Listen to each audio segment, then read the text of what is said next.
ఒక కాకి ఎప్పుడు హంసలను చూసి కుళ్ళుకునేది.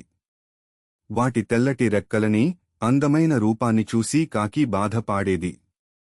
ఎప్పుడు నేను అలా ఉంటే బాగుండేది, ఇలా నల్లగా ఉన్నాను అనుకుంటూ ఉండేది. ఒకరోజు కాకికి ఒక మూర్ఖమైన ఆలోచన కలిగింది. హంసలలాగానే తను నీళ్లల్లో ఉంటూ, వాటిలా కలుపు మొక్కలు తింటూ, చెరువులో ఈత కొడుతూ ఉంటే అది చాలా అందంగా అయిపోతుందనుకుంది ఆ పిచ్చికాకి. మొన్నాటినుంచి నానా ప్రయత్నాలు చేసింది.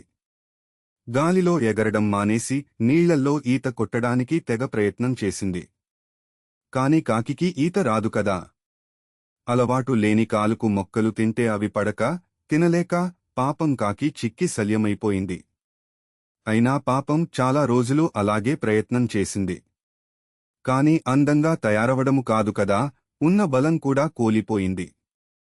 ఇంక ఇది లాభం లేదని, అలవాట్లు మార్చినంత మాత్రాన్న రూపం మారిపోదని తెలుసుకుని కాకి ఆ పైన హంసలను చూసి అసూయపాడడం మానేసింది.